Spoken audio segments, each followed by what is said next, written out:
sakit ya, yang mana semuanya ini adalah saling berkolaborasi atau bekerja sama ya. Yang pertama adalah asuhan medik.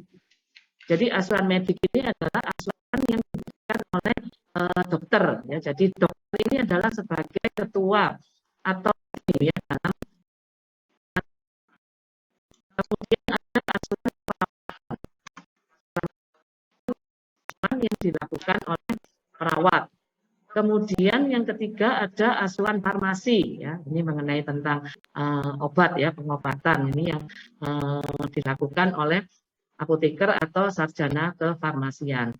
Dan yang keempat ini adalah asuhan gizi. Jadi kalau sekarang ini jadi dituntut ya ahli gizi itu harus melakukan asuhan gizi ya.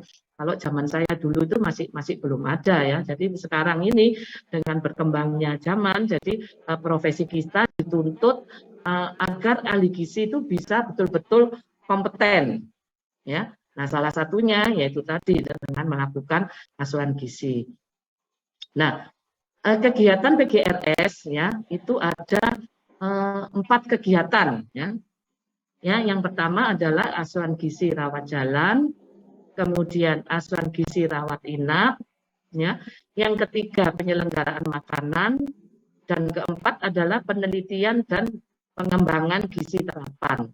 Nah, untuk adik-adik nanti yang PKL ya, PKL di rumah sakit ya, untuk asuhan gizi rawat jalan dan rawat inap itu adalah porsinya MAGK atau manajemen asuhan gizi klinik. Sedangkan penyelenggaraan makanan dan penelitian serta pengembangan ini adalah di manajemen MSPM ya, manajemen sistem penyelenggaraan makanan. Ini enggak tahu yang di tempat ini ada litbangnya atau enggak, saya belum dapat buku acuan ya ininya. Jadi mudah-mudahan nanti kalau memang D4 ada enggak ya Bu Galih ya untuk litbangnya? Saya belum baca ininya ya.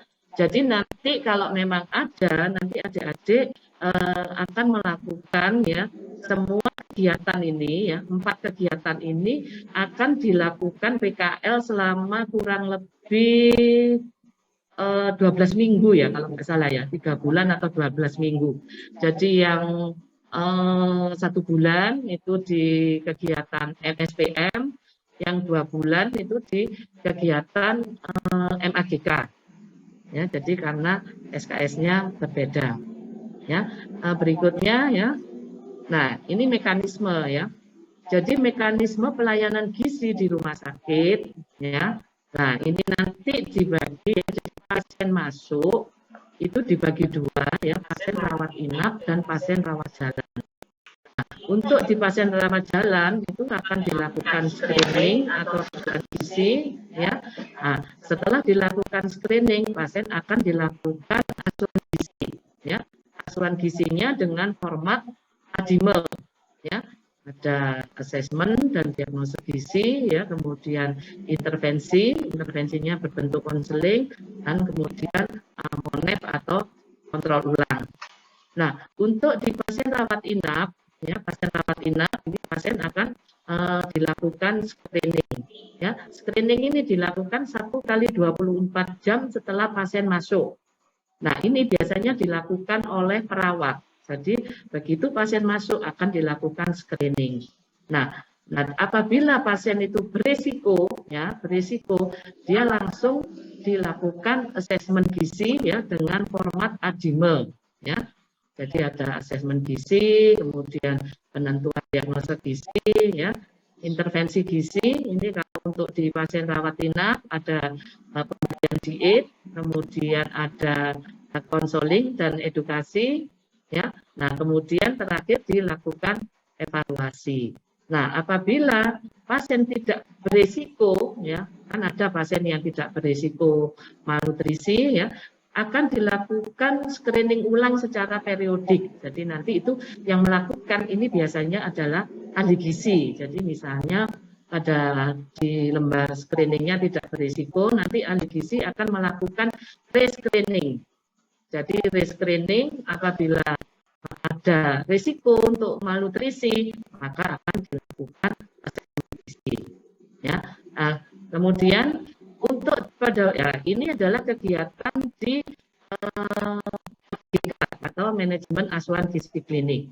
Nah, setelah pasien ditentukan dietnya, nah itu ahli gizi akan membuat permintaan diet ke gizi ya, dengan direkap semua pasien dalam ruangan itu ya, membuat bon permintaan makanan ya yang akan diberikan ke bagian gizi ya. Nanti dari sana itu akan dicatat ya, jadi dicatat ya perencanaan menu, kemudian pengadaan ya, penerimaan ya, sampai nanti penyaluran makanan ke pasien. Yang ini yang masuk kegiatan di food service atau MSPM ya. Jadi kalau yang atas ini kegiatan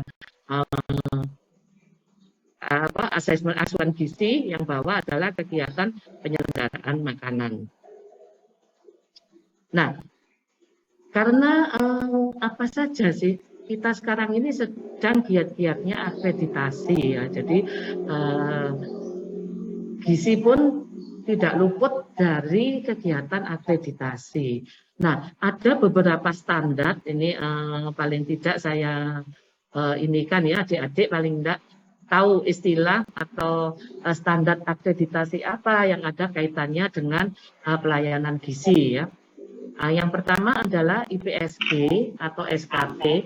Jadi di sini ya untuk standar-standar akreditasi itu saya cantumkan yang GCE ya, GCE ini yang internasional, atau ya, jadi ini yang KAS ya, jadi yang dalam negeri. Nah itu ada IPSG ya atau SKP ya. SKP itu sasaran keselamatan pasien. Kemudian COP atau PAP ya. PAP ini pelayanan dan asuhan pasien ya. Kemudian AUP atau PT ya, ini pengkajian pasien. Kemudian ada PFE atau KE ya, komunikasi dan edukasi. Kemudian PCI atau PPI ya, pencegahan dan pengendalian infeksi. Kemudian GLD atau TKRS, tata kelola rumah sakit. Kemudian ada FMS atau MFK, manajemen fasilitas kesehatan. Kemudian yang terakhir SQE atau KPS ya.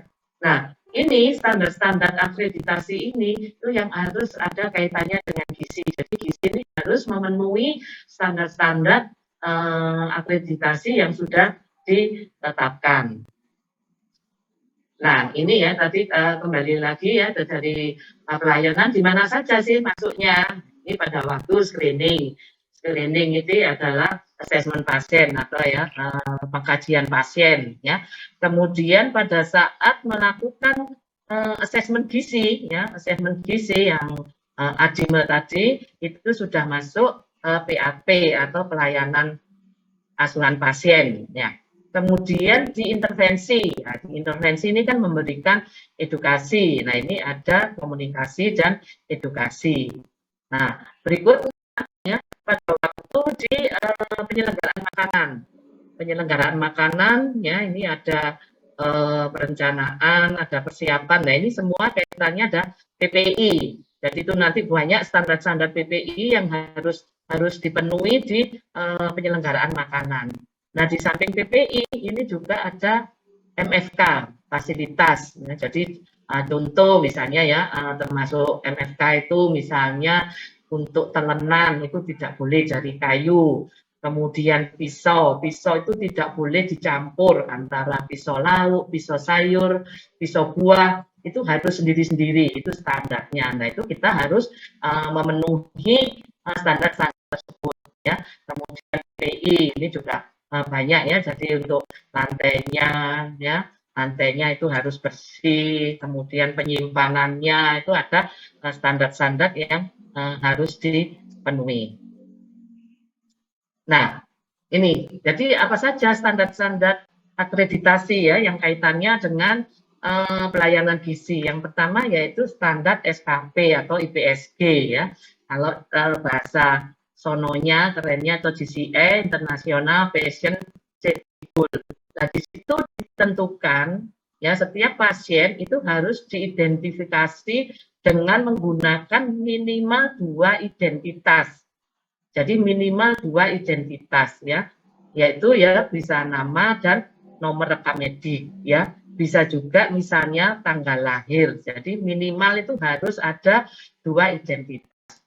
Kemudian dalam standar SKP tidak boleh menggunakan nomor kamar atau lokasi pasien.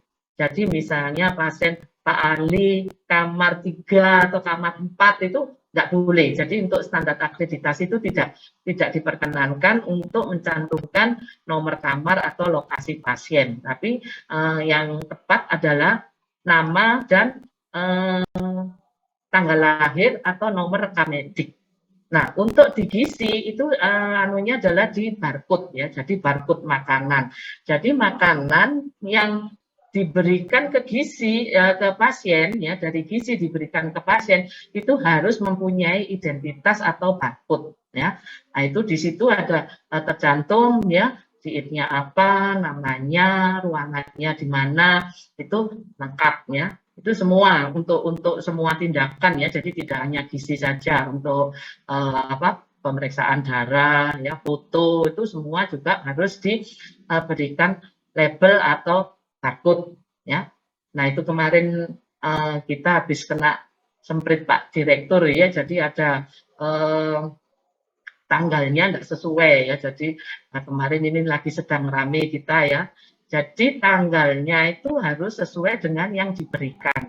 Nah, kemarin itu karena hari Minggu ya, ada petugas ruangannya yang males ya, tanggalnya itu tanggal 29. Gitu aja itu sudah rame ya. Langsung pasiennya itu komplainnya nggak main-main, langsung ke direktur. Nah, ini gizi sedang membuat berita acara ya. Nah, itu kemarin setelah diruntut itu kan Sabtu Minggu kan libur. Jadi Sabtu Minggu libur, ahli gizinya itu sudah membuat barcode tapi lupa nomornya, tanggalnya enggak diganti. Nah, ini salah satu harus tepat, ketepatan ini ya, ini penting sekali ya. Jadi ini kegiatan kelihatannya itu sepele ya, tapi masalahnya jadi ini tadi itu langsung gizi sudah langsung TUP BGT, jadi pada waktu apel langsung diselentik sama Pak Direktur. Ini sekarang kemarin instalasi lagi sedang membuat berita acara ya, jadi memang itu kesalahannya ya memang ahli gizinya salah, kemudian yang mengambil makanannya yang di ruangan itu juga salah, tidak mau merubah. Jadi itulah salah satu harus tepat identitas ya. Jadi masalah sedikit itu sudah urusannya sudah panjang sekali ya. Jadi ini sebetulnya ini kemarin kan sepele ya. Jadi tanggal 29, terus kemarin itu diberikan 31. Jadi 29 dengan 31 itu sudah masalahnya jadi cukup ramai. Jadi itu tolong juga diperhatikan. Jadi karena ini hubungannya dengan pasien ya. Jadi harus betul-betul tepat atau diteliti lagi. Nah, kemudian standar yang berikutnya yaitu COP ya, atau PAP, yaitu pelayanan pasien. Nah, di situ dicantumkan bahwa tersedia berbagai variasi atau pilihan makanan yang tepat dengan status gizi pasien dan konsistensi dengan pelayanan ya, serta tersedia secara rutin. Jadi di sini ya, jadi setiap pasien yang dirawat ya, apabila tidak ada indikasi yang harus puasa, harus mendapatkan makanan sesuai dengan dietnya. Nah, di sini yang agak sulit ya itu adalah menu pilihan. Itu yang kita masih agak susah, di situ harus ada menu pilihan. Bayangkan kalau misalnya pasiennya 1.200 ya, kemudian pagi satu makan soto, satu ini, nah itu jadi puyeng ya. Akhirnya kita siasati ya, menu pilihan masih kita berikan untuk pasien VIP ya.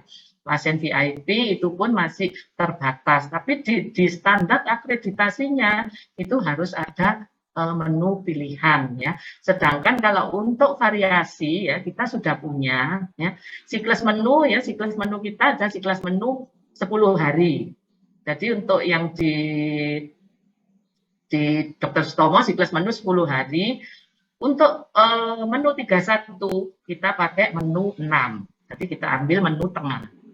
Sedangkan kalau untuk di Graha ya yang VIP kita punya siklus menunya 15 hari. Jadi 15 hari, kemudian menu 31 nanti ada khusus menu 31 ya tanggal 31. Nah, itu sudah mencakup sudah termasuk dari variasi, jadi variasi menu ya. Nah, untuk pilihan itu kita masih terbatas ya. Nah, itu setiap pasien akan mendapatkan makanan ya sehari 3 kali ya, selingannya 1 sampai 2, bahkan ada yang 3 kali. Kalau misalnya untuk pasien diabetes ya, itu snacknya sampai 3 kali ya untuk snack malam. Nah, berikutnya adalah standar AOP atau asesmen pasien ya. Nah, asesmen awal keperawatan itu memuat kriteria dasar untuk menyaring status nutrisional. Ya, jadi asesmen screening pasien itu dilakukan oleh perawat ya. Jadi itu karena standar diakreditasi ya screening dilakukan 1 kali 24 jam. Nah, selama yang ada dengan pasien 24 jam itu kan perawat. Jadi akhirnya screening pasien dilakukan oleh perawat ya. Nah, nanti tapi berikutnya kalau sudah ahli gizi datang, itu ahli gizi bisa mengecek lagi atau melakukan re-screening lagi.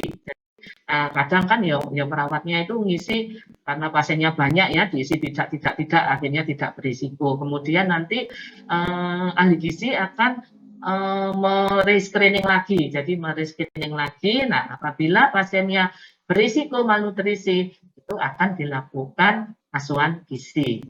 Ya, asesmen awal pasien ini mencakup juga ya ini status nutrisi ya, kemudian kebutuhan fungsional dan kebutuhan khusus lainnya. Nah, ini ya apabila berisiko akan dirujuk ya. Nah, cara yang paling efektif ya itu adalah dengan screening ya. Jadi ini screening itu langkah yang utama ya untuk mendeteksi pasien ya apakah berisiko malnutrisi atau tidak ya.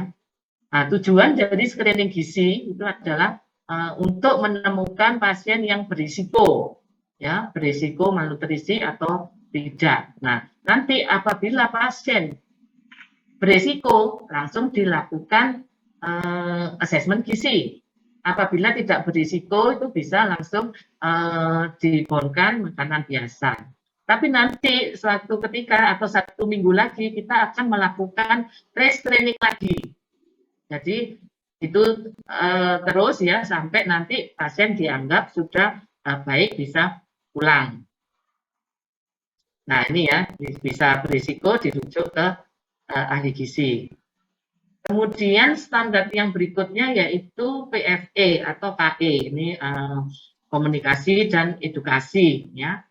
Nah ini ya edukasi untuk pasien dan keluarga bertujuan agar mereka ikut berpartisipasi dalam rencana perawatan pasien dan dalam membuat keputusan. Nah, edukasi gizi ini ya bisa dilakukan pada saat perawatan atau sebelum pasien pulang. Nah, edukasi ini ya dilakukan secara kolaborasi ya. Jadi kolaborasi ya ada dokter, perawat, gizi, kemudian ada juga farmasi. Nah, semua ini form ini akan di buktinya ya. Jadi itu nanti buktinya itu dicatat di rekam medik ya. Jadi rekam medik atau kalau kita di sini adalah RM6 atau RM edukasi ya. Bisa juga nanti di Eukaliptus. Jadi kita ini di Sutomo itu rekam mediknya double. Jadi antara EMR, rekam medik dan juga rekam medik yang masih dengan kertas. Jadi karena ada beberapa yang membutuhkan tanda tangan itu tidak bisa dilakukan di EMR. Ya, kemudian juga ada buktinya. Jadi bukti tertulis edukasi kepada pasien.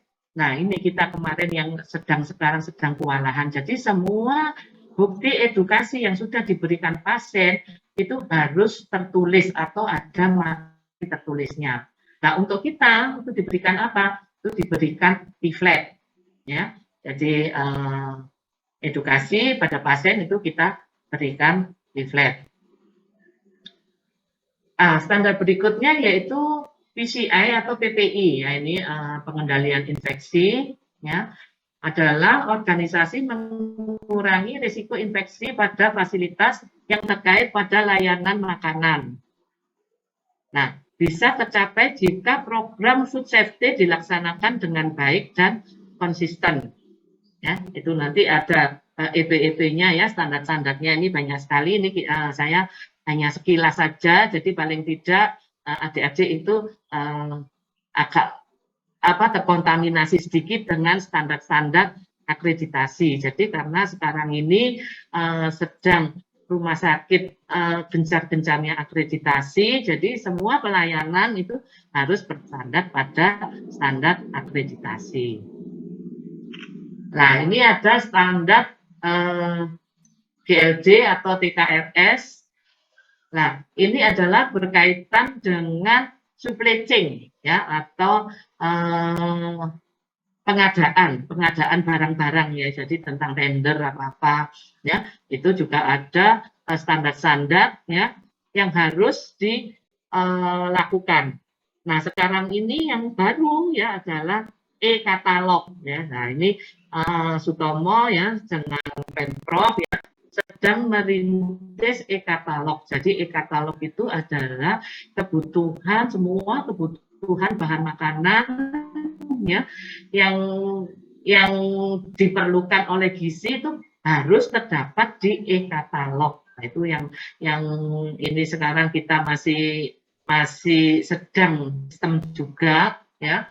Jadi karena semuanya itu adalah sistem terbuka, ya. Jadi dengan pihak ketiga, ya, dengan tekanan atau tender, ya, itu kita tidak bisa sekarang istilahnya main-main atau gimana, ya, karena semua akan diawasi oleh pimpinan. Yang berikutnya yaitu standar MFK, ya, fasilitas, ya. Nah, itu menyediakan fasilitas yang aman, fungsional, dan mendukung bagi pasien, staf, keluarga, dan pengunjung. Nah, salah satu tujuannya adalah mengurangi dan mengendalikan bahaya dan risiko serta mencegah kecelakaan atau cedera.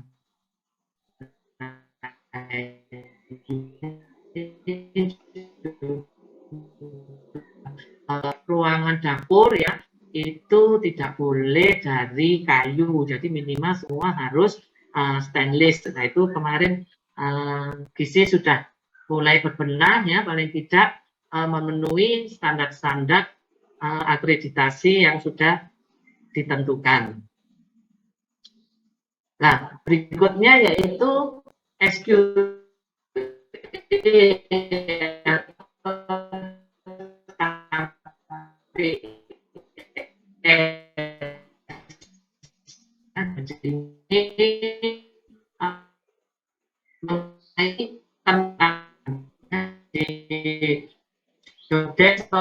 yang jelas dan tulis dimengerti dan dipahami oleh staf atau pendidikan berkelanjutan. Nah, untuk SQE atau KPS ini, ya, untuk tenaga gizi, ya, atau ahli gizi atau dietitian, itu syaratnya harus punya STR, ya. STR tidak boleh mati. Itu semua itu hanya tidak gizi aja di seluruh rumah sakit.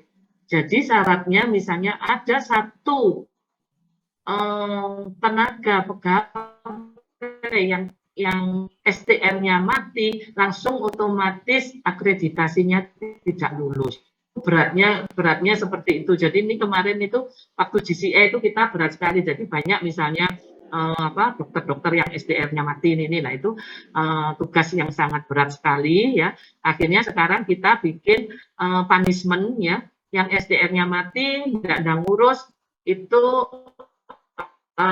remunnya atau tunjangan kinerjanya diputus atau tidak diberikan. Jadi biar enggak main-main ini. Jadi ini memang standar STR ini penting sekali ya.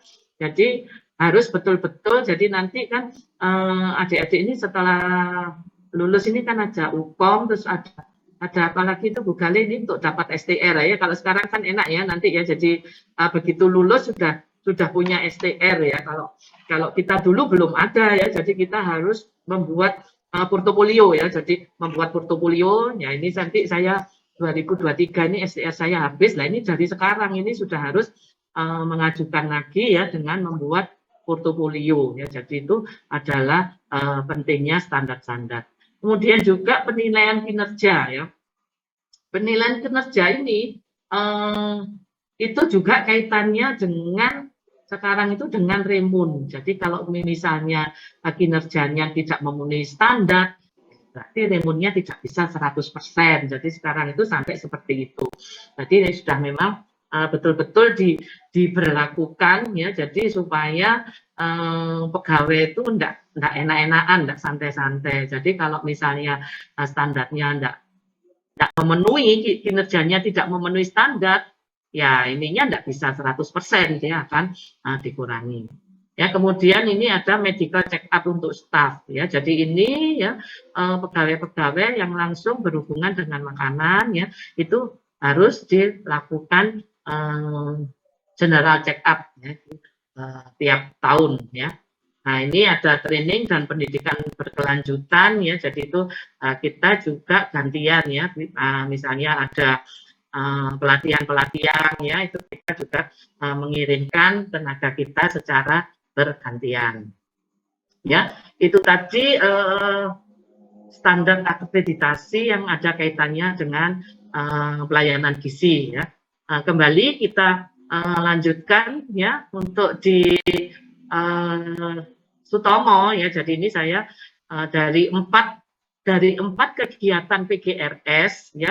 Kalau diterjemahkan di unit kerja di Sutomo itu mencakup ada 5 unit kerja ya. Yang pertama adalah perencanaan program dan sekretariat ya. Kemudian ada unit perbekalan ya, ada unit pengolahan dan penyaluran makanan ya, ada unit pelayanan gizi, rawat jalan dan rawat inap, dan unit diklit gizi, jadi pendidikan dan penelitian gizi ya. Jadi ini tergantung dari masing-masing rumah sakit ya kalau unit kerja ini ya. Tapi paling tidak mencakup dari 4 kegiatan PGRS, jadi tidak lepas dari dasarnya yaitu 4 kegiatan PGRS. Nah, karena di Sutomo ini rumah sakitnya cukup besar, jadi dari 4 kegiatan PGRS itu di breakdown lagi menjadi ke 5 unit kerja. Nah ini ya, ini ke penyelenggaraan makanan ya, kita ke penyelenggaraan makanan itu adalah dari mulai perencanaan menu ya, sampai makanan itu ke pasien sehingga menghasilkan status gizi yang optimal ya. Nah, di dalam perencanaan menu itu ada perencanaan kebutuhan bahan makanan ya, tergantung anggarannya bagaimana, pengadaan bahan makanannya ya, penerimaan, penyimpanan ya, kemudian pengolahannya, distribusinya. Nah, ini besok adik-adik ini semua akan belajar di sini ya. Jadi yang PKL itu nanti di sana akan belajar buat menu ya. Jadi dari belajar buat menu, nyusun kebutuhan bahan. Dari nyusun kebutuhan bahan, nanti ngitung anggarannya berapa, unit cost-nya ketemu berapa ya.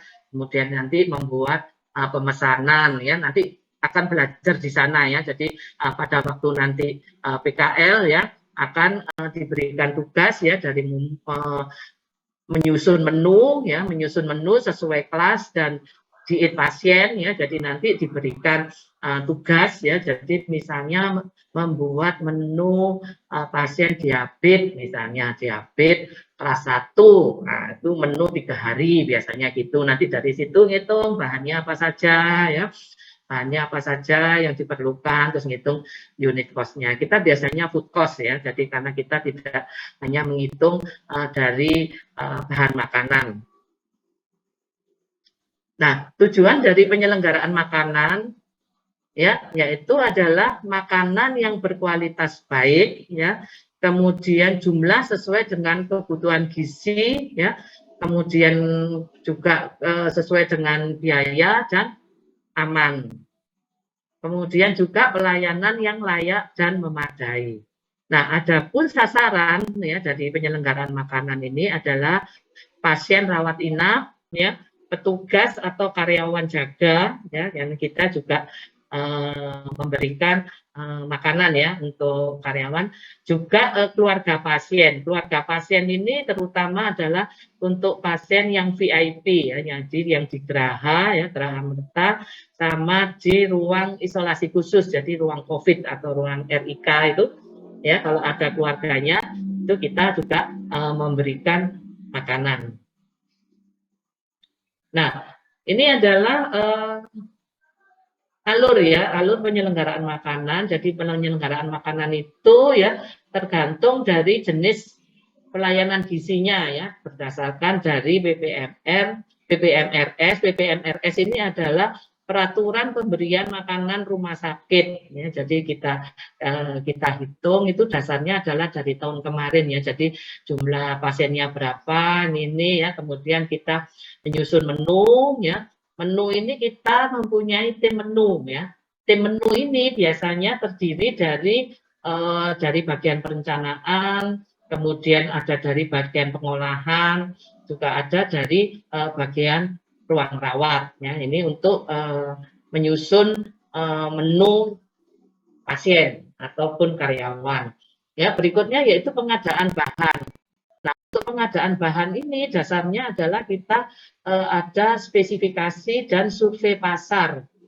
Jadi survei pasar itu kita biasanya sebelum mengadakan lelang apa-apa ya, kita ada survei pasar, ada beberapa pasar besar yang besar-besar yang ada di Surabaya, kita melihat ya harganya berapa, jadi nanti kita bisa menyesuaikan pada saat nanti mau tender ya.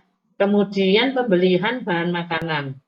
Nah, pembelian bahan makanan ini bisa harian, bisa juga 1 bulan atau 2 bulan atau 3 bulan.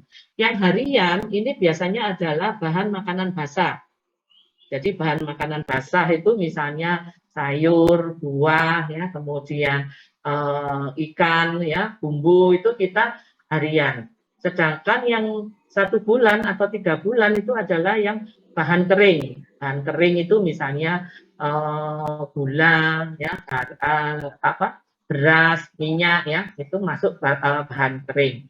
Kemudian penerimaan, ya. Nah, penerimaan bahan makanan itu ada yang harian, ini yang bahan makanan basah, ya. 5 hari ini bahan makanan kering, ya. Ada yang 5 hari, ada yang 1 bulan.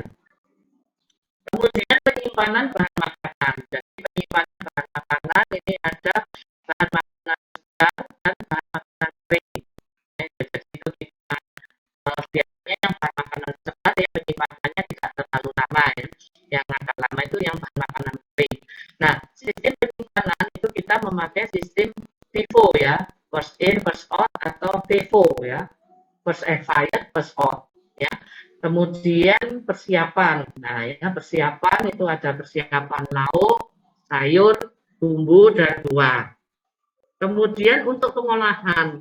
Jadi pengolahan di sini ada pengolahan makanan diet ya, kemudian non diet dan makanan khusus. Nah, berikutnya yaitu distribusi. Jadi distribusi ini ada sistem sentralisasi dan desentralisasi. Nah, ini ya untuk bentuk-bentuk penyelenggaraan makanan. Jadi bentuk penyelenggaraan makanan ya itu ada yang swakelola dan outsourcing. Ya, jadi kalau Sutomo itu adalah memakai yang swakelola. Ya, ini ada perencanaan anggaran, kemudian perencanaan menu, ya, pembelian. Nah, jadi ini semua dari mulai perencanaan sampai monitoring itu dilakukan sendiri ya. Sedangkan kalau outsourcing itu adalah yang melakukan adalah pihak ketiga ya. Jadi itu bisa full outsourcing atau semi ya. Semi semi outsourcing itu juga bisa ya, itu ada kalau yang di mana itu semi outsourcing. Jadi masaknya masih tetap di rumah sakit, tapi tenaganya dari tenaga luar itu yang semi. Jadi masih menggunakan fasilitas rumah sakit. Sedangkan kalau full outsourcing itu semua masaknya dari luar.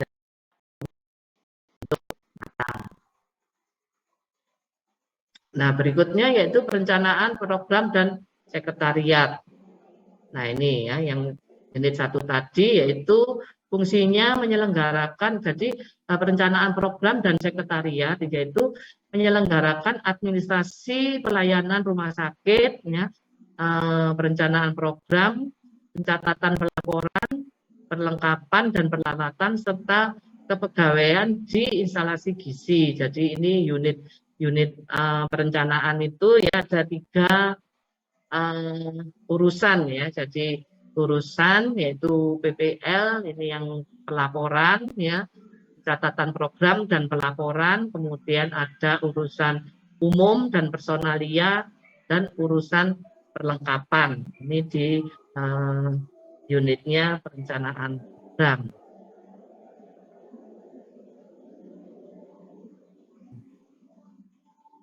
Jadi unit perbekalan adalah pelaksana kegiatan pengolahan, pengelolaan, dan penyediaan bahan makanan sesuai dengan kebutuhan.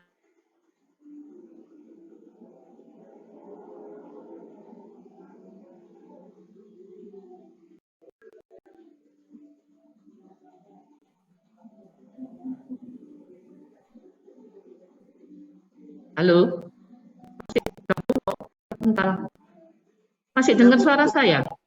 Dengar, Bu. Oh, ini kok. Bentar. Oh, ya. Nah, tugas dari unit perbekalan itu ada, yaitu yang pertama penerimaan bahan makanan, kemudian persiapan, jadi bahan makanan setelah diterima, kemudian disiapkan, ya, disiapkan itu ya misalnya nanti ada yang dikupas, kemudian dipotong, ya itu dipersiapkan, kemudian penyaluran ini adalah penyaluran nanti ke unit pengolahan ya, jadi dari perbekalan ya setelah disiapkan disalurkan. Nah ini biasanya yang langsung itu adalah untuk bahan makanan basah ya. Nah sedangkan kalau untuk bahan makanan kering itu nanti ada penyimpanan bahan makanan ya, jadi setelah datang ya, kalau hari itu tidak ada penyaluran maka akan disimpan di ruang penyimpanan. Ngapunten Bu Ririn, PowerPoint ya. Tidak muncul Ibu. Ngapunten bisa di-share ulang Ibu. Oh iya sebentar. Ya ini. Bentar ya ini kok macet tadi.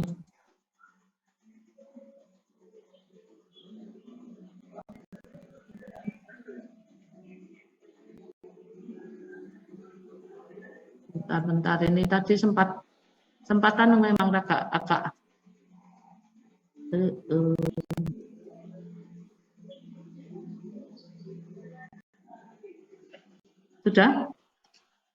sudah muncul ya? Nggih sampun. Ampun. Nggih. Sik kok gak iso anu saiki sebentar. Ya. Sudah ya. Baiklah saya lanjutkan lagi. Jadi itu tadi adalah tugas dari unit perbekalan. Yang berikutnya yaitu unit pengolahan makanan. Ya, unit pengolahan dan penyaluran makanan merupakan unit yang mengolah, menyelenggarakan dan menyalurkan makanan ya, baik untuk pasien maupun pegawai dalam jumlah yang banyak ya maupun khusus. Nah, untuk unit pengolahan ya, ini ada kalau di Sutomo ini banyak sekali ini ya. Jadi dari unit pengolahan kita punya sub unit ya atau dapur-dapur ya. Ini ada sub unit dapur umum, kemudian sub unit dapur snack, ada sub unit dapur khusus ya, kemudian sub unit distribusi ya, dan sub unit susu formula. Ya, ini jadi karena Sutomo itu banyak sekali ya yang dilayani, jadi unit pengolahannya ada terdiri dari beberapa subunit ya. Yang pertama adalah subunit dapur umum. Ya, jadi subunit dapur umum itu adalah pengelola makanan ya semua pasien yang diet maupun tidak diet ya sesuai dengan kelas yang disediakan. Nah, di sini kita ada kelas-kelasnya, ada kelas 1, kelas 2, ya, kemudian kelas 3, ya, paripurna, dan pavilion. Ya. Jadi pavilion itu adalah yang di Geraha Amerta. Ya. Sedangkan paripurna kita ada punya ruangan itu paripurna dari anak-anak ya, Bona 1, Bona 2, Bobo 1, Bobo 2. Sama pandan wangi itu yang sudah paripurna, sedangkan yang lain itu kita belum paripurna. Nah di sini ya, jadi di dapur umum itu adalah mengolah semua makanan ya, jadi semua makanan ya baik itu untuk karyawan ataupun untuk pasien ya, itu masaknya adalah di dapur umum ya. Nah, dasar dari dapur umum itu adalah adanya menu, kemudian anggaran dan PPMRS ya. Jadi PPMRS itu nanti ada standar-standar ya, yang nanti standar porsi ya pada waktu nanti distribusi ya. Nah, kegiatan di dapur umum yaitu pengolahan nasi dan bubur, kemudian pengolahan sayur dan pengolahan lauk ya, itu ada di dapur umum. Nah, berikutnya yaitu subunit dapur snack. Jadi subunit dapur snack itu adalah pengolahan makanan selingan ya untuk pasien atau snack ya, baik yang diet maupun yang tanpa diet, itu pengolahannya adalah di dapur snack. Berikutnya yaitu dapur khusus. Nah, dapur khusus ya itu adalah tempat pengolahan dan penyaluran makanan khusus. Ya, maksudnya makanan khusus itu adalah diet khusus ya. Jadi misalnya makanan cair ya, sonde, bubur halus, nasi, makanan saring ya, itu adalah di dapur khusus ya. Itu nanti saudara juga bisa melihat di sana ya, jenisnya itu apa saja, itu ada banyak sekali ya. Sonde itu ada sonde tim, kemudian ada sonde TKTP, sonde RP, sonde EH ya, sesuai dengan permintaan yang ada di ruangan ya. Jadi itu nanti setelah bon masuk semua ya, kita rekap lah, nanti untuk yang makanan khusus itu dibuat di dapur khusus.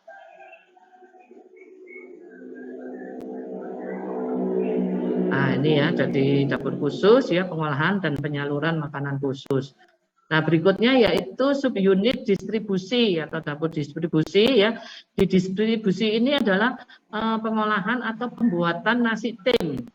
Ya, jadi nasi tim itu di subunit di dapur distribusi ya. Kalau yang nasi dengan bubur itu di dapur umum ya, sedangkan yang nasi tim itu adalah di dapur distribusi.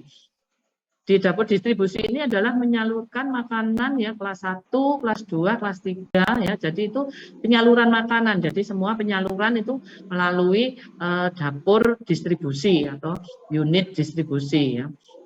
Ya, penyaluran makanan selingan ini juga lewat dapur distribusi. Kemudian juga ada penyaluran extra fooding. Jadi extra fooding ini untuk daerah rawan dan daerah ketergantungan tinggi. Jadi ada misalnya yang pegawai-pegawai kita yang di daerah misalnya dinas di RIK itu juga akan mendapatkan extra fooding. Nah, itu nanti penyalurannya adalah di dapur distribusi. Kemudian yaitu ada dapur susu formula.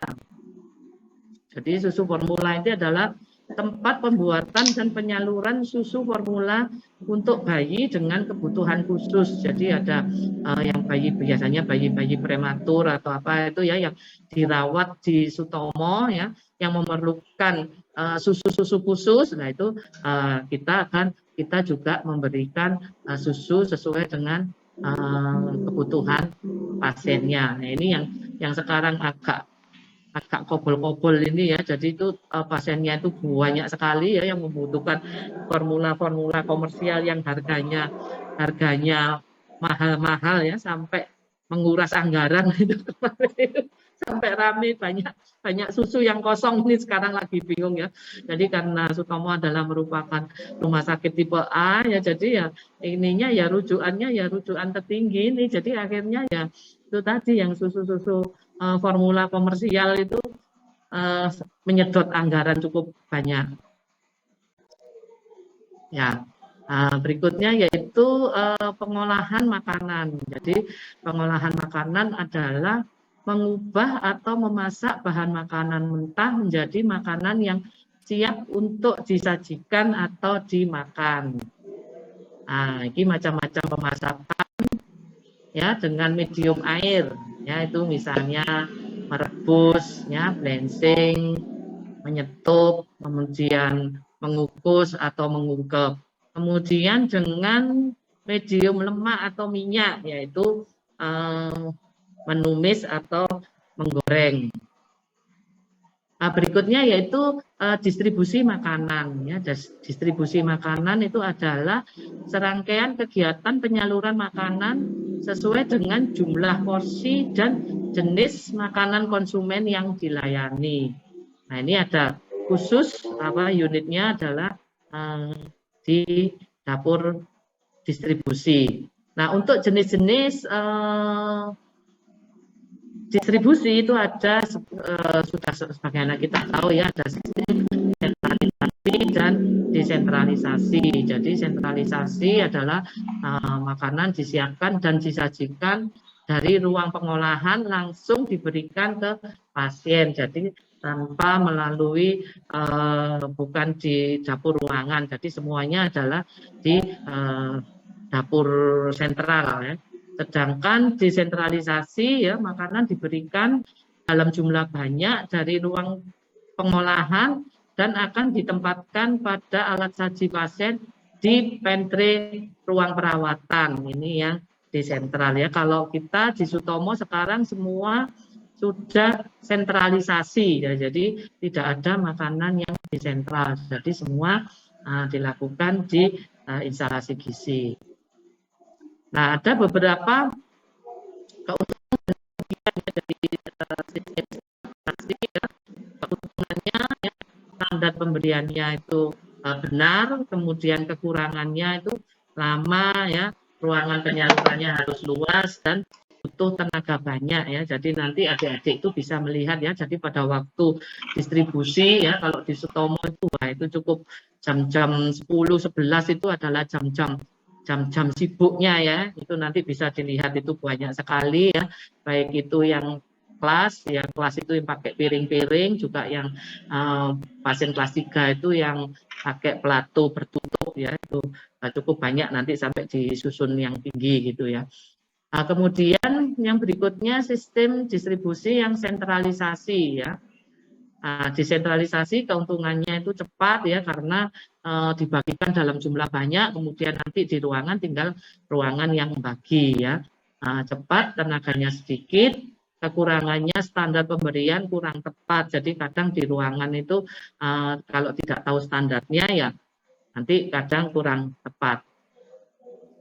Nah, berikutnya ya masuk ke asuhan gizi ya. Jadi asuhan gizi ya, jadi asuhan gizi ini kita sudah masuk ke MAGK ya, tadi MSPM, sekarang MAGK. Jadi asuhan gizi ini dibagi dua, yaitu asuhan gizi rawat jalan dan asuhan gizi rawat inap. Nah, langkah-langkah asuhan gizi ya seperti yang sudah kita ketahui ya, ada 4 ya, ada asesmen atau pengkajian gizi, kemudian diagnosa gizi, intervensi gizi ya, monitoring dan evaluasi gizi. Nah, ini biasanya kita sebut dengan format ADIME ya. Ini sudah tidak asing lagi. Jadi nanti ini adik-adik ya langsung belajar di sana ya, membuat asuhan gizi. Ya, itu tidak tahu itu ada berapa yang harus dilakukan nanti untuk membuat asuhan gizi. Ada anunya enggak Bu Galih nanti di ininya apa di panduannya harus berapa mahasiswa selama ini itu ada Bu, ada ya jumlah kasusnya. Kasus untuk yang ini yang asuhan gizi aja ada enggak yang untuk harian kan ada harian ada. Jadi ini karena untuk latihan adik-adik semua ya. Jadi misalnya sehari harus melakukan asuhan gizi 2 atau berapa. Nah itu nanti tergantung dari di buku pedomannya butuh berapa. Nanti kita hanya ngikuti saja ya. Nah ya jadi di dalam pelayanan kesehatan jadi kita ini bekerjanya secara kolaborasi, jadi tidak bekerja sendiri, di mana adalah pasien itu adalah memberikan pelayanan yang aman untuk pasien ya. Di sini ada beberapa dari medis ya, tetap dokter adalah sebagai tim ya. Jadi tim gizi ya, tim gizi itu ada medis dokter ya.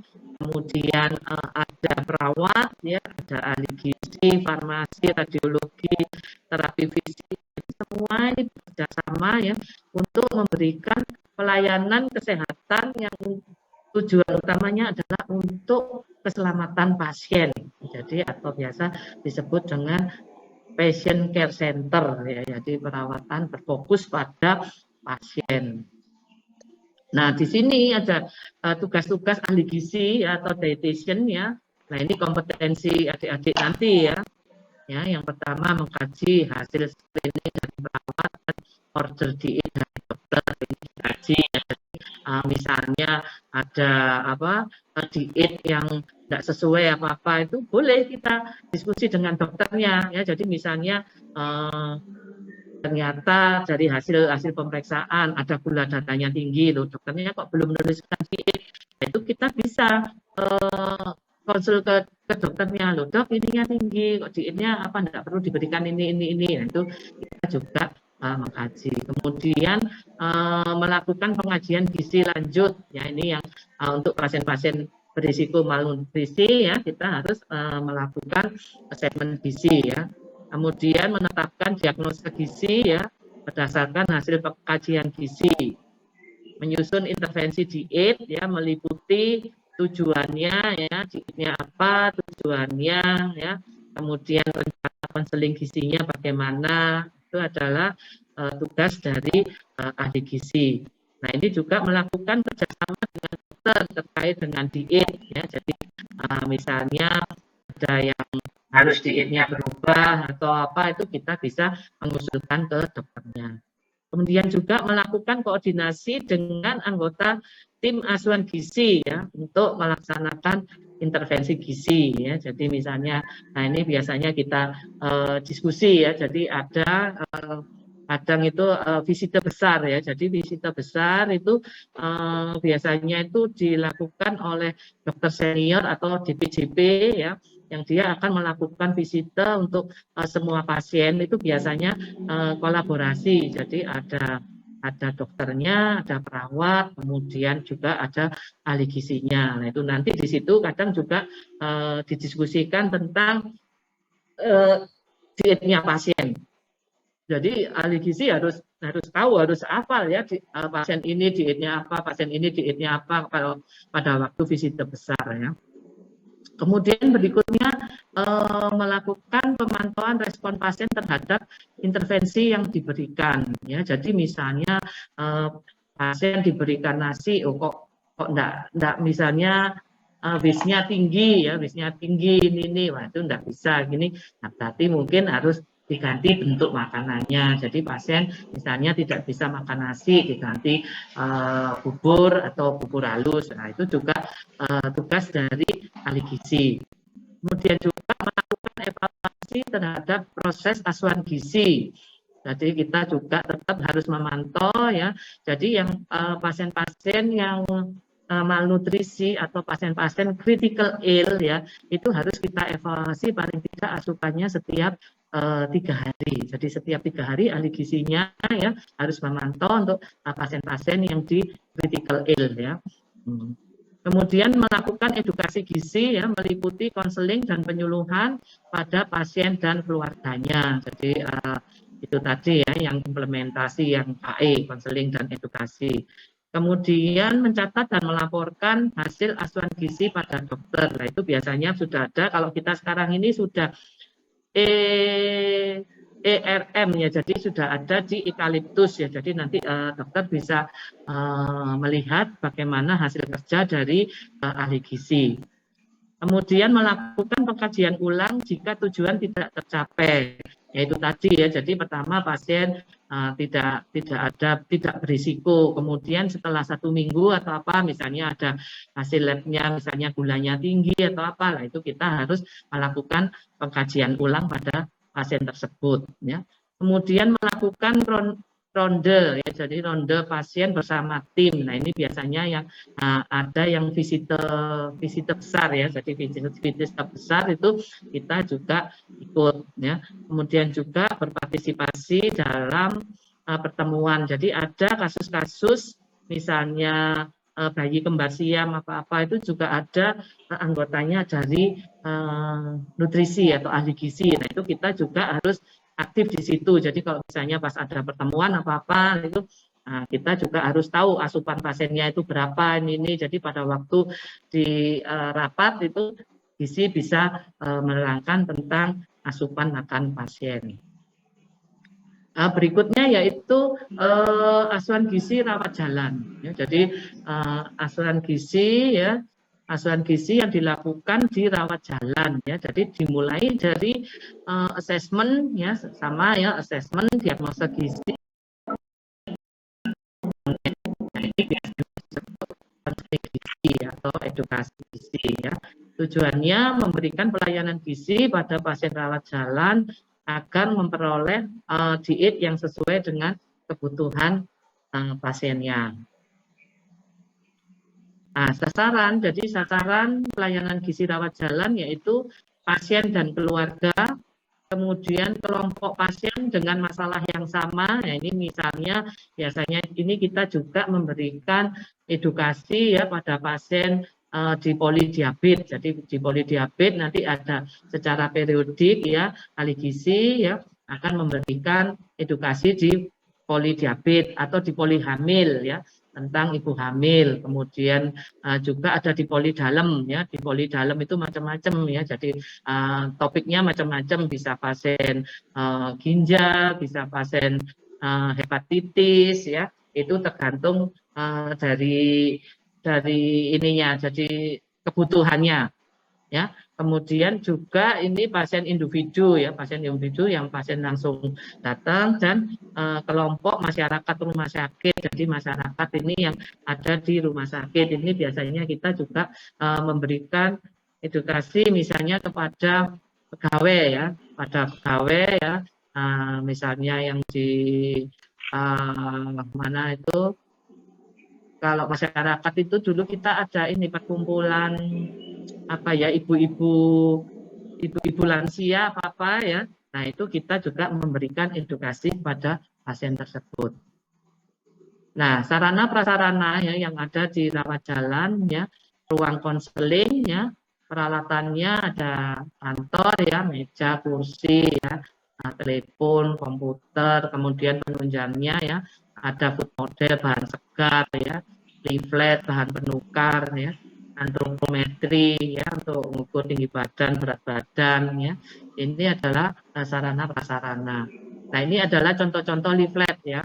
Jadi setiap pasien yang datang ke Poligizi ya akan mendapatkan leaflet sesuai dengan penyakitnya. Ya, ini leaflet. Kemudian ini ada model. Nah, berikutnya ya yang ini adalah asuhan gizi rawat inap. Jadi sama ya, asuhan gizi rawat inap ya dimulai dari asesmen, diagnosa gizi, intervensi Monef kepada pasien rawat inap. Tujuannya adalah memberikan asuhan gizi pada pasien rawat inap agar memperoleh makanan yang sesuai dalam upaya mempercepat penyembuhan. Nah, sasarannya yaitu pasien dan keluarga. Nah, ini alurnya ya seperti tadi yang sudah di depan tadi ya, pasien rawat inap ya, screening ya oleh perawat ya, preskripsi oleh dokter ya, apabila berisiko dilakukan ADIME, apabila tidak berisiko ya, screening ulang secara periodik ya. Ini ya apabila tujuan tidak tercapai, ya ini balik lagi sampai akhirnya nanti pasien dikatakan sembuh atau pulang. Nah, ini ya proses asuhan gizi rawat inap ya. Jadi ini pasien masuk dilakukan screening, bila berisiko akan dilakukan assessment ya, assessment atau pengkajian. Ini ada 5 macam mengenai riwayat diet ya. Riwayat diet ini kita melakukan baik itu dengan food frequency ataupun recall ya, untuk melihat kebiasaan makan pasien selama ini bagaimana. Jadi untuk nanti memberikan intervensinya itu tidak jauh beda dengan kebiasaan ya. Jadi kita harus mengetahui ya riwayat dietnya pasien itu bagaimana sih. Jadi supaya nanti pada waktu kita memberikan intervensi atau edukasi itu tidak jauh. Jadi misalnya pasien ada dia tidak suka telur gitulah. Nanti di ininya ya jangan diberi telur, atau mungkin nanti kita harus mengedukasi ya alasannya tidak suka telur itu apa. Misalnya ada yang alasannya yang gatal, nah itu kita lihat dulu gatalnya itu karena apa. Itu adalah tugas dari seorang ahli gizi ya. Kemudian melakukan antropometri ya. Jadi antropometri ya, mengukur badan, berat badan ya. Kemudian melihat ya, fisik klinik ya pasien ya. Jadi setelah kita assessment, lalu kita menentukan diagnosa gizi ya. Jadi diagnosa gizi ya dengan format PES ya, problem, etiologi, simptom ya. Dari diagnosa gizi ini kita membuat intervensi ya. Jadi intervensi gizi ya ini bisa perencanaan dan implementasi ya. Jadi perencanaannya diet, dan nanti terakhir kita melakukan monitoring dan evaluasi. Nah, apabila tujuan ini tercapai, pasien boleh pulang. Apabila tidak tercapai, lah ini balik lagi ke sini, kita melakukan pengkajian ulang ya. Begitu seterusnya ya sampai kondisi pasien membaik. Nah, sarana prasarana ya, sarana yaitu pantry atau dapur ruangan dan ruang konseling gizi, kemudian ada peralatan makan ya, kereta makan, alat makannya ya, lemari makan, dan bak pencucian. Ini yang harus ada di ruangan ya. Kemudian peralatan konseling ya, ada meja, kursi, food model ya, formulir penelitian makanan, formulir asuhan gizi, dan lain-lain. Nah, yang terakhir ini adalah kegiatan penelitian dan pengembangan gizi terapan. Nah, kegiatan pengembangan dan gizi terapan itu hendaknya dilakukan secara terencana dan terus-menerus. Nah, ini juga salah satu peningkatan mutu pelayanan. Jadi dengan adanya penelitian dan pengembangan ini diharapkan nanti dapat meningkatkan mutu pelayanan gizi di rumah sakit. Nah, tujuannya yaitu mutu pelayanan gizi meningkat, tepat cara kerja, dan tepat kualitas. Nah, ini ada contoh-contoh ya, beberapa contoh topik penelitian ya. Ini yang ada kaitannya dengan mutu ya. Jadi sekarang itu ada SPM ya, standar penanganan minimal ya, daya terima makanan di ruangan. Jadi WIS ya maksimal 20% ya. Nah, ini nanti nggak tahu ini saudara ada litbang enggak. Kalau ada, nanti salah satu saudara akan mendapatkan ini. Jadi menghitung atau melihat misalnya WIS di ruang apa, misalnya di ruang bedah cempaka atau apa itu ngitung. Jadi ngitung selama berapa hari. Jadi misalnya 2 hari atau 3 hari itu saudara harus ngitung waste di ruangan. Karena ini juga merupakan indikator mutu dari pelayanan gizi.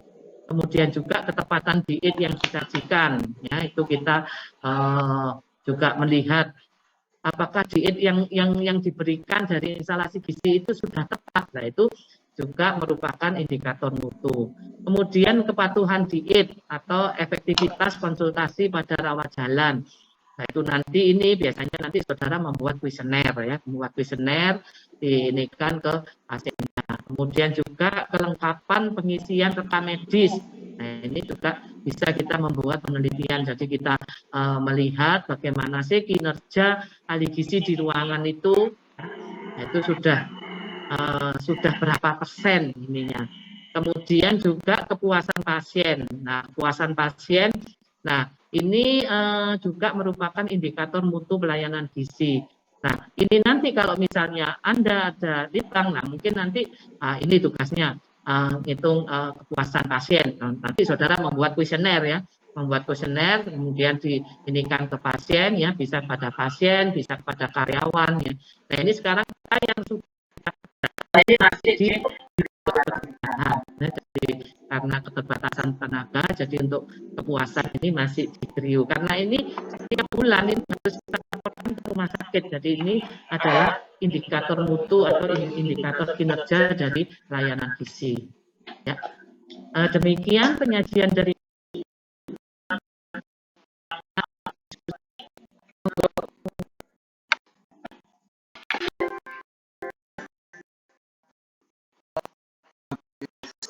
teman-teman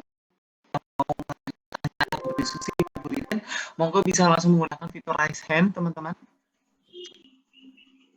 Ya, untuk yang pertama ada dari Eka Wildani, monggo dipersilahkan. Baik, terima kasih Dito. Ibu, saya mau izin bertanya. Tadi kan disebutkan bahwasanya di Sutomo itu ada pretest juga post-test. Nah, saya ingin menanyakan untuk pretest dan post-test itu apakah ada batas minimal untuk nilainya? Lalu kalau memang ada, bila mana nilainya tuh di bawah minimal dari yang ditentukan, itu apakah ada tindakan lanjutan atau bagaimana gitu? Seperti itu Bu, terima kasih. ya, sebentar ya, minta minum saya.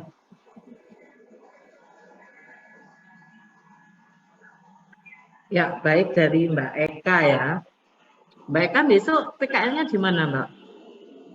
Di Sutomo, Ibu. Oh, di Sutomo, pantesan nanya ya. Baiklah, jadi untuk pretest post-test ya, itu ada cut off point-nya, jadi batas minimal itu adalah 70. Nah, apabila kurang dari 70, itu kita memberikan remedi. Ada remedi. Nah, untuk remedinya itu berapa kali? Nah, itu kemarin kita biasanya itu kan langsung 1 hari. Kalau misalnya masih kurang, itu besoknya itu kita ini lagi. Jadi mahasiswanya disuruh belajar lagi. Jadi diharapkan nanti bisa mencapai 70 gitu ininya.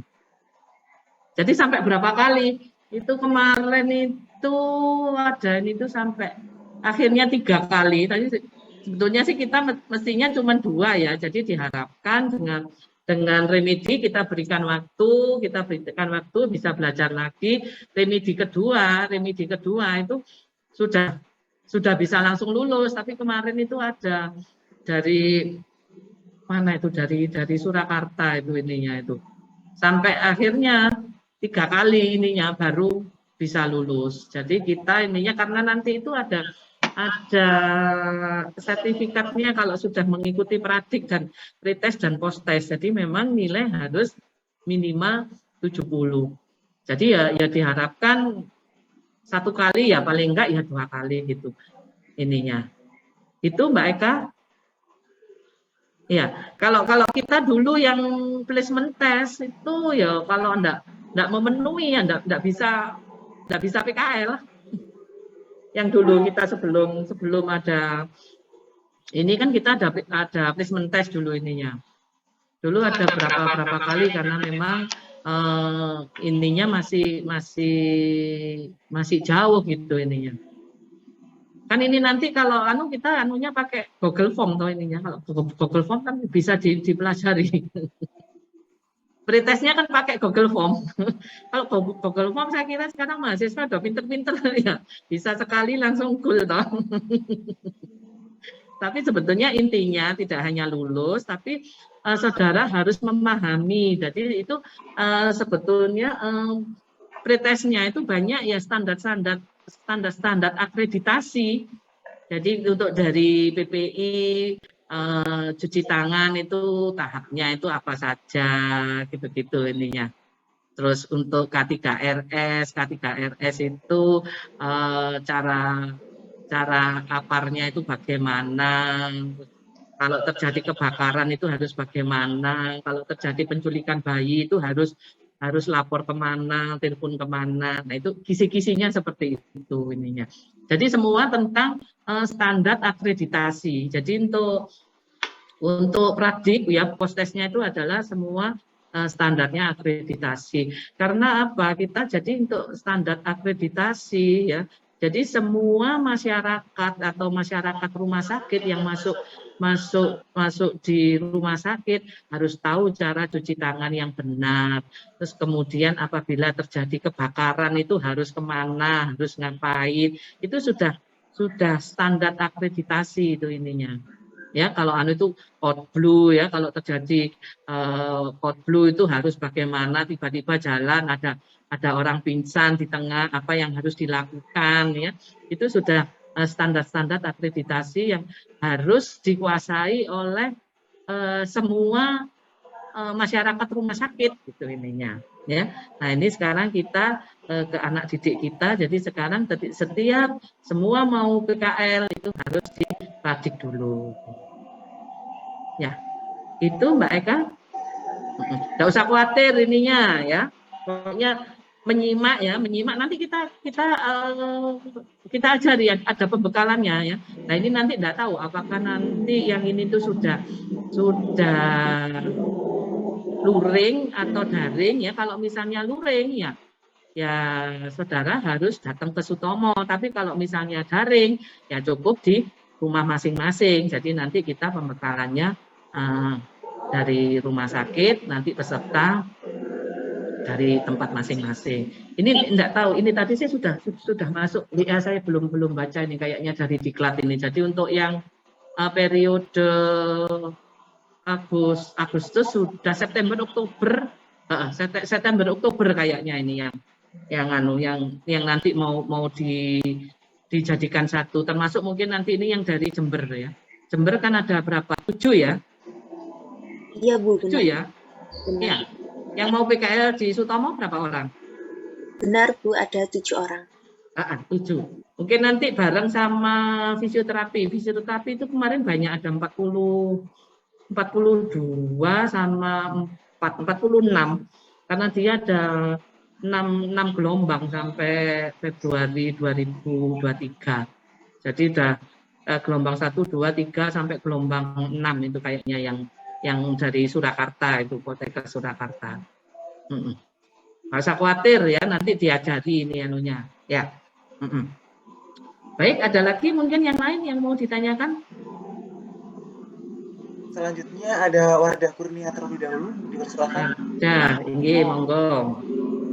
Saya ingin bertanya, untuk screening gizi yang digunakan di Rumah Sakit Sutomo itu menggunakan form apa, Bu? Jadi screening gizi kita ada memakai MST ya. Terus untuk anak-anak pakai Strong Kit.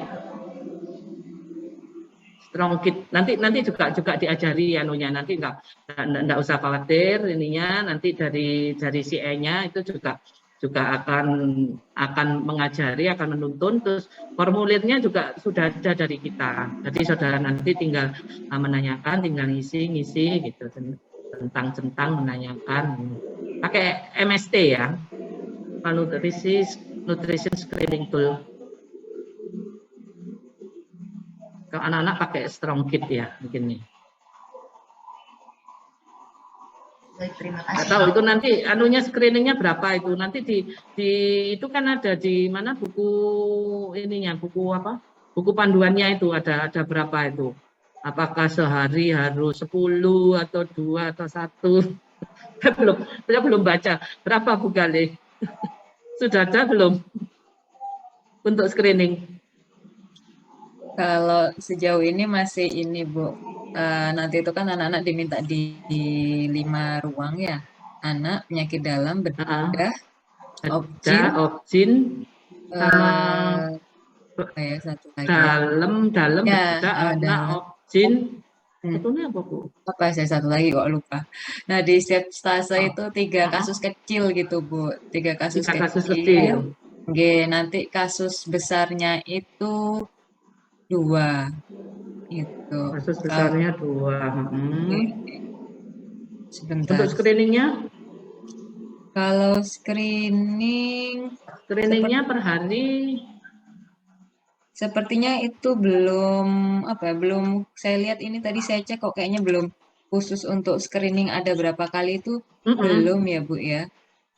Kan ada yang semua pasien baru, ada kan gitu. Ya. Memang kan idealnya kan semua pasien baru harus dilakukan screening. Cuman nanti kalau misalnya kan kita pasien barunya itu kan enggak merata Bu. Misalnya anak-anak bisa sampai 25, kan ya kasihan masih.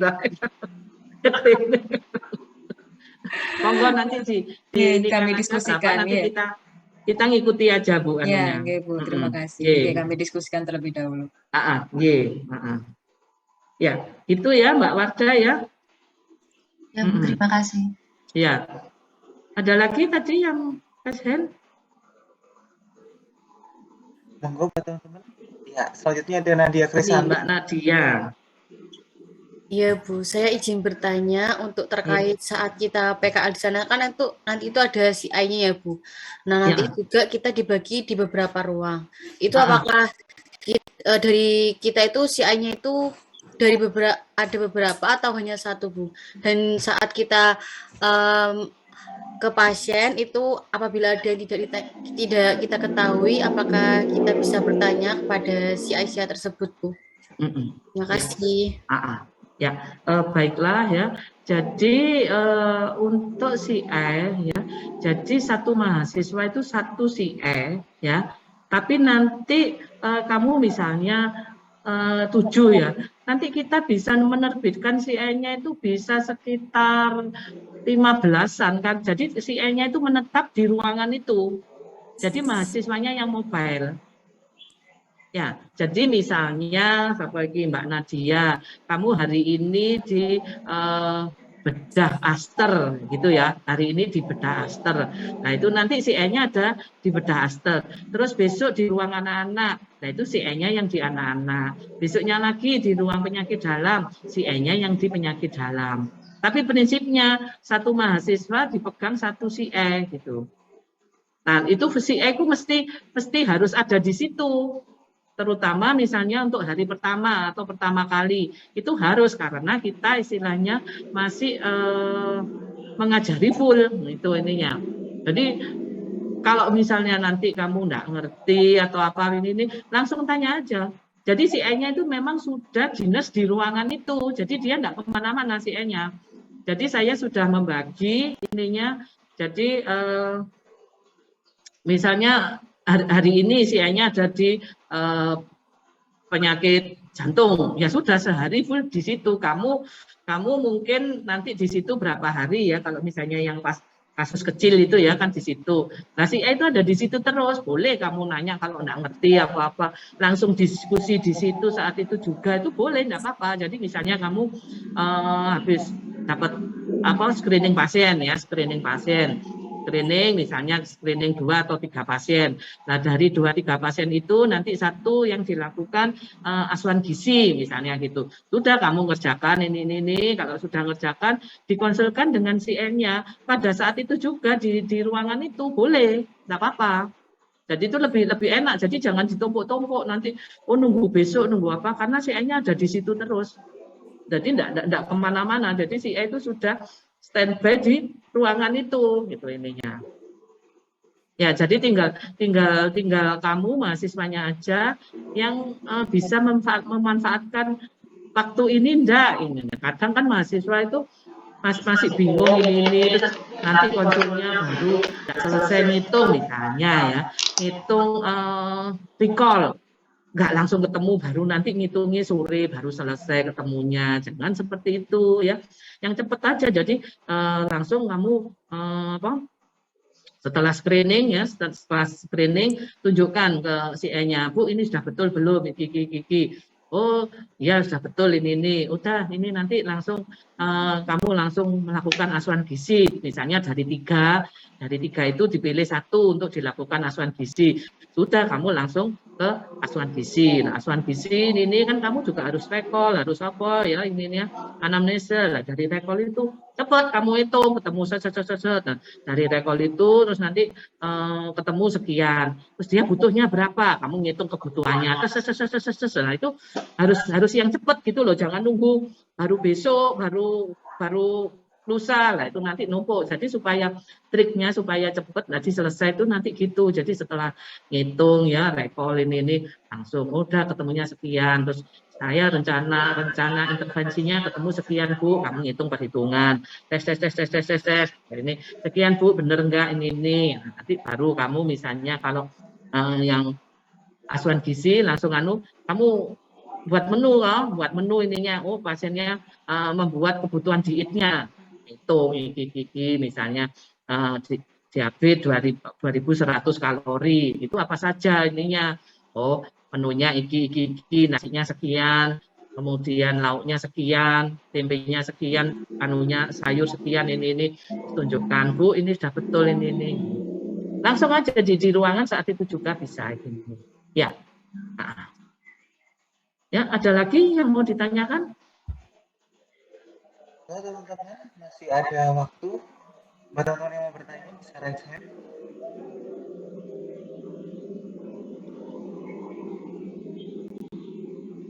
Ada. Oh ya, ini saya mau menambahkan ya, khusus untuk yang di Sotomo, baju kerja ya. Baju kerjanya ya kalau nanti saudara waktu diproduksi di food service ya, itu bisa pakai celemek atau skoret. Itu yang kamu punya di kampus apa? Celemek. Just lab atau apa? Biasanya kalau praktek ada apron masaknya juga Bu. Ada apron masak sama ada just lab Bu. Apron masak punya berapa? Satu Bu tiap masing-masing mahasiswa. Satu kurang ya, karena nanti kamu kalau seminggu di sana nanti nggak ganti, bau ya, keringat ya. Minimal 2, satu dipakai, satu dicuci ya. Ini saya pesen ya untuk yang nanti mau PKL di Sutomo ya. Jadi baju kerjanya ya untuk yang di dapur ya, celemeknya ya. Ya pakai itu juga enggak apa-apa, misalnya gantian ya. Pokoknya yang penting ya tiap hari harus ganti baju. Ya, jangan celemek satu itu dipakai seminggu ya. Ya, itu untuk yang nanti yang di dapur. Kemudian nanti untuk yang di ruangan itu pakai gaun. Kamu ada punya seragam enggak? Gaun. Jadi nanti kalau di ruangan itu ada ini kalau kemarin sih anak-anak sih itu bikin ya bukan bikin sih, beli apa-apa itu. Jadi apa ya itu anunya itu, aduh enggak ada fotonya sih saya ini. Karena nanti di ruangan itu enggak boleh pakai, misalnya pakai iki jas alma matermu itu tuh enggak dipakai itu ya, jas alma mater dipakai nanti padanya waktu presentasi aja ya, presentasi sama pembukaan aja. Apa ya iki anune itu, aduh sudah punya belum ya, lupa iki saya yang untuk di ruangan. Nah, itu juga punya minimal juga 2. Jadi prinsipnya ya tiap hari itu baju harus ganti. Ya, kalau kamu misalnya mau apa buat seragam untuk yang di ruangan itu sih enggak apa-apa sih. Aduh, itu ada gaun-gaun yang teman-teman itu banyak biasanya kemarin beli online itu loh. Tapi yang atasnya nanti bawahnya hitam itu enggak apa-apa. Yang atasnya terutama gini. Ya, jadi untuk maksudnya itu yang di ruangan itu enggak boleh yang misalnya yang dapur, yang celemekmu itu dipakai di ruangan gitu enggak boleh. Jadi harus beda antara baju di ruang produksi dengan baju di ruangan itu beda, enggak boleh sama. Nah, itu minimal juga harus punya 2. Karena satu dicuci, satu dipakai, ya. Jadi tiap hari harus ganti bajunya. Terus untuk sepatunya yang tertutup hitam ya. Tertutup hitam itu sebetulnya ada bukan yang berbunyi yang tok-tok itu loh ya. Bukan pantun sih. Tertutup ininya ya,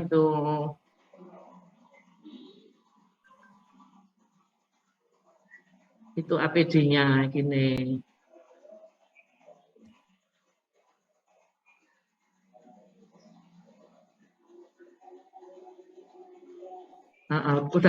Udah jelas ya ini ya untuk anunya seragam sama APD-nya. Ada lagi yang mau ditanyakan? Monggo teman-teman, apabila ada masih yang perlu ditanyakan.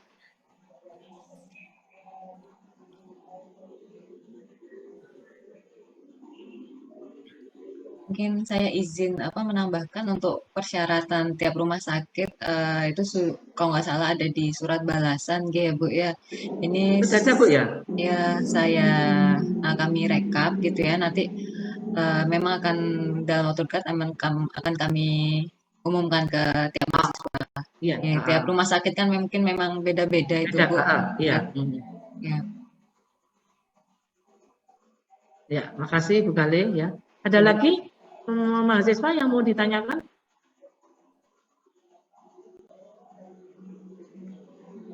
Ada lagi yang mau tanya nggak ini? Mumpung Bu Ririn masih ada waktu ini ya. Mungkin yang nanti di Sutomo. Ya, nanti sambil bisa jalan, nanti bisa tanya, WA saya juga bisa. Ini kalau misalnya ada yang kurang jelas ya, nanti bisa tanya. Baik. Mungkin saya deh Bu. Ini kan saya ingin tanya. Kalau pesan dari Bu Ririn nih ya, untuk mungkin mahasiswa yang nanti magang di Sutomo pada khususnya dan untuk semua mahasiswa yang nanti akan magang di rumah sakit gitu.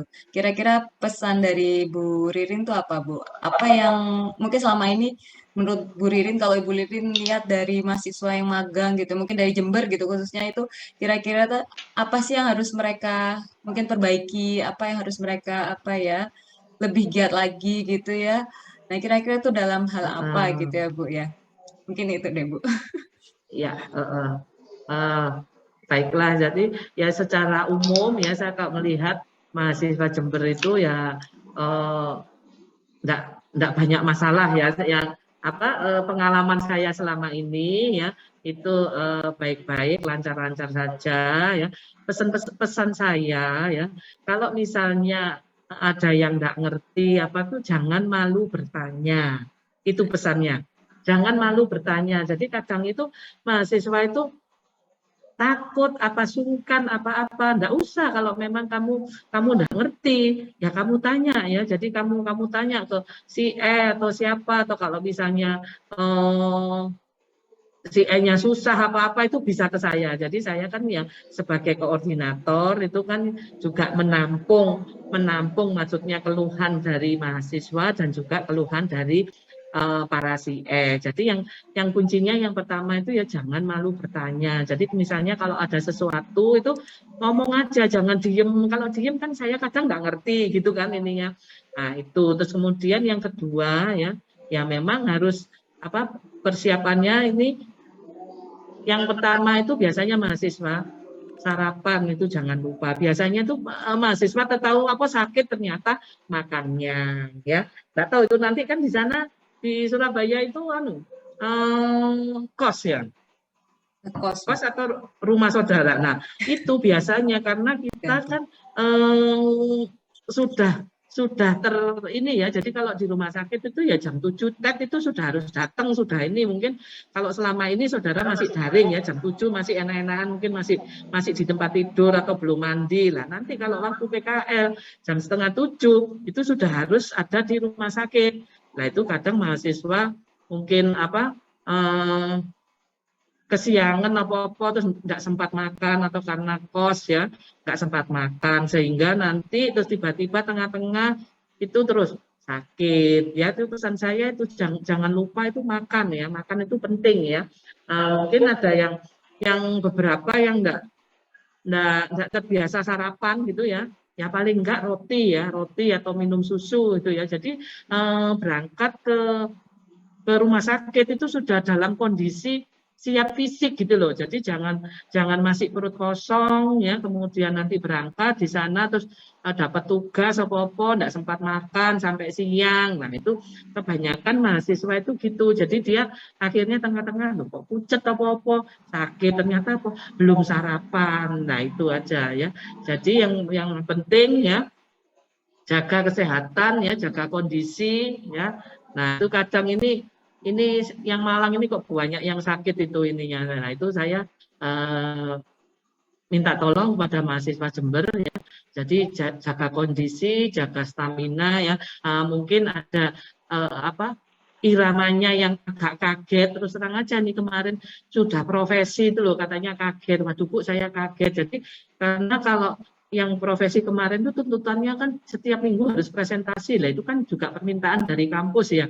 Nah itu ternyata ininya itu belum selesai lah, itu nanti tolong. Jadi terus yang penting pokoknya jangan nunda. Jadi jangan nunda pekerjaan gitu loh. Jadi kalau sudah diberikan tugas ya segera dikerjakan, segera dikonsultasikan ke pembimbing supaya nanti nggak numpuk gitu loh ininya.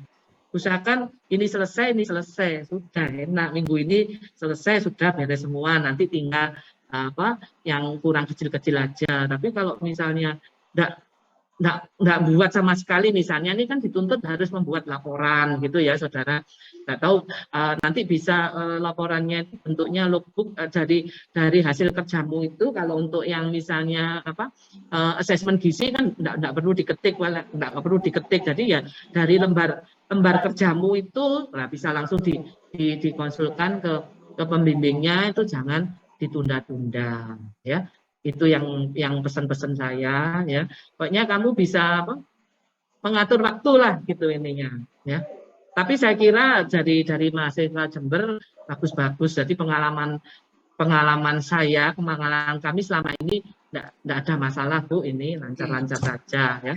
Mudah-mudahan yang ini juga lebih baik. Ini tapi ya mahasiswa daring ya ini.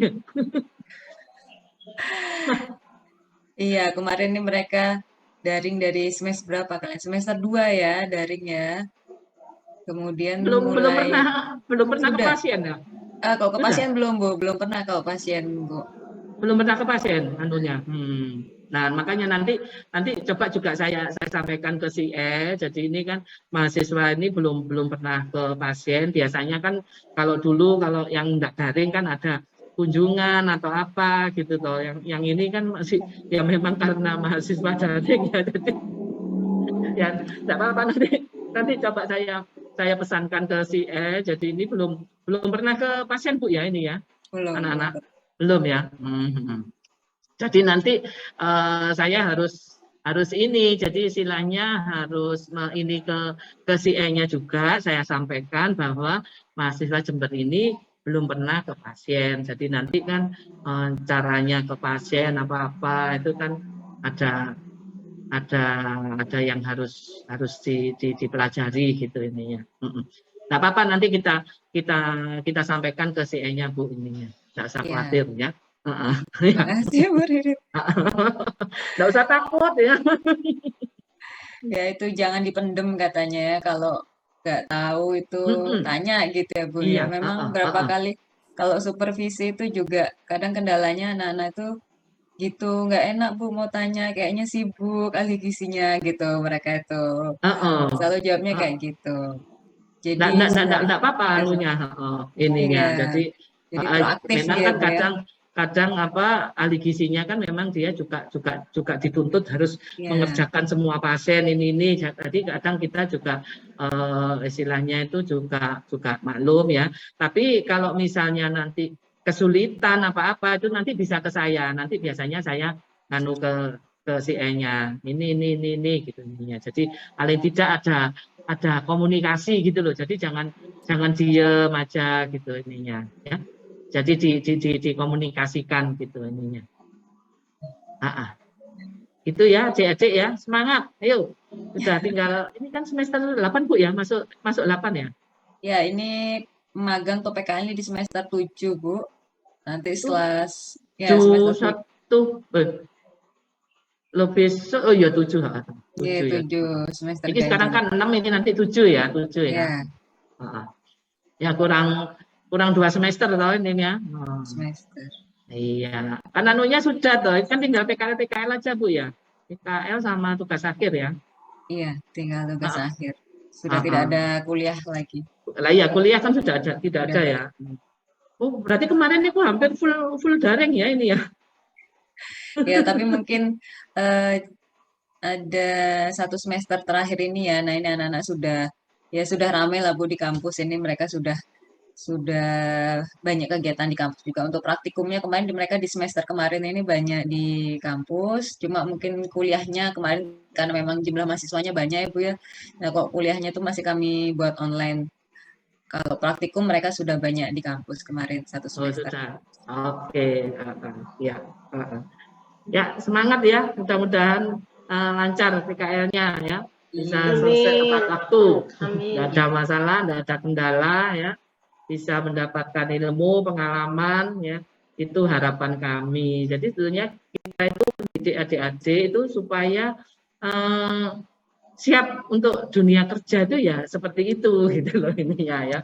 Jadi kita memang sudah istilahnya sudah ada target ya. Sekarang ini kalau yang ASN itu waduh targetnya itu waduh Bu, kalau nggak memenuhi itu aja teman-teman misalnya melakukan asuhan gizinya kurang ini itu sampai nyari-nyari pindah-pindah ruangan juga dia kalau nggak memenuhi target. Karena kalau nggak sesuai target nanti itunya nggak bisa 100%. Jadi sekarang kita ini jadi istilahnya ahli gizi pegawai pun juga dituntut kita memenuhi kinerja, target kinerja itu. Jadi sekarang memang tuntutannya seperti itu ini ya. Ya, ada lagi ini adik-adik yang mau disampaikan?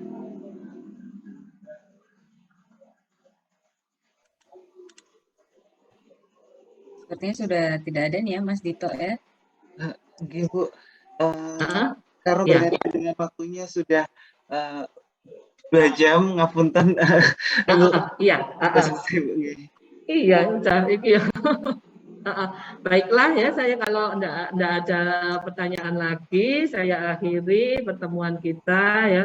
Mudah-mudahan apa yang saya sampaikan ini bisa menjadi bekal dan selamat ber-PKL ya, semoga PKL-nya lancar ya, tidak ada kendala dan dapat selesai tepat waktu ya. Demikian Bu Galih, Mas Dito ya, monggo. Saya mohon pamit, ya, sudah. Mau ditutup dulu. Oke Bu Ririn, kita dokumentasi dulu nggih Bu Ririn. Oh iya, monggo. Ngapunten untuk share screen-nya boleh ditutup. Iya, sebentar.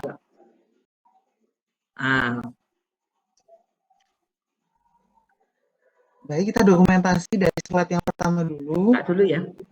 Nah, 1, 2, 3. Saat yang selanjutnya 1, 2, 3. Berikutnya 1, 2, 3.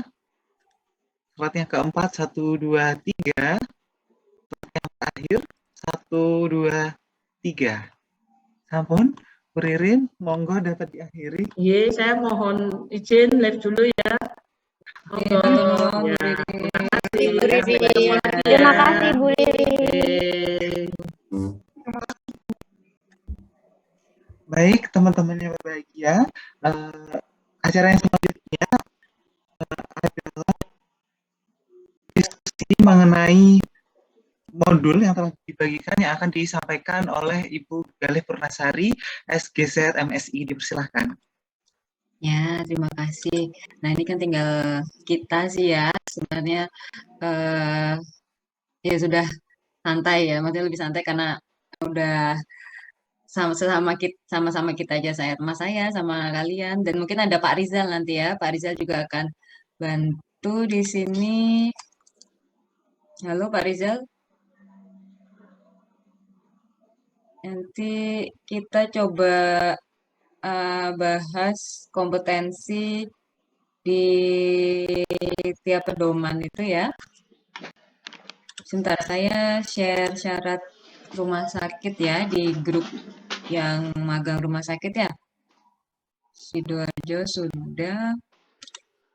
Untuk Sidoarjo memang kemarin filenya agak banyak, jadi saya sendirikan. Kalau rumah sakit lainnya dan ini rumah sakit lainnya, dan nggak semua rumah sakit tuh menuliskan atau melampirkan apa syaratnya gitu ya. Jadi ini yang kami rekap yang memang menuliskan syarat yang dibutuhkan. Ada tambahan juga, ada beberapa rumah sakit yang minta form pernyataan. Ya.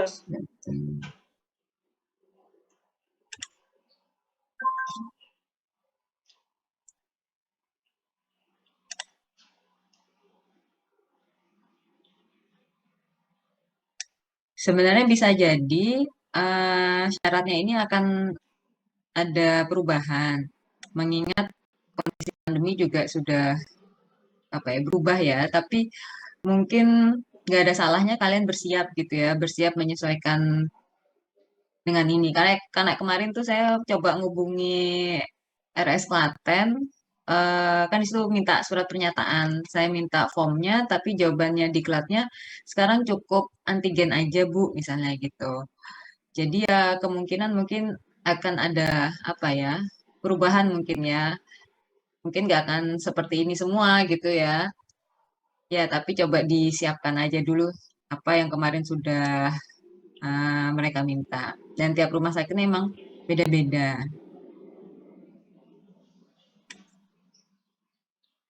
Kalau di Sidoarjo di situ cukup lengkap contoh APD-nya. Nah, mungkin tadi yang dimaksud Bu Ririn, nah itu ada di situ semua tuh, di APD-nya Sidoarjo. Nanti teman-teman ini kan tadi yang di grup ini kan perwakilan ya, yang di grup magang rumah sakit ini kan perwakilan, nanti bisa di-share ke teman-teman kelompoknya. Kayaknya kalau rumah sakit Sutomo tadi nggak beda jauh sama Sidoarjo, tadi yang ada gaunnya, ada sepatunya ya. Ya, itu mungkin bisa disiapkan sesuai itu.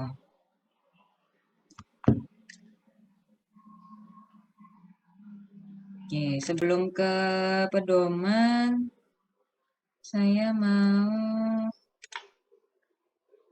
ini mungkin ya.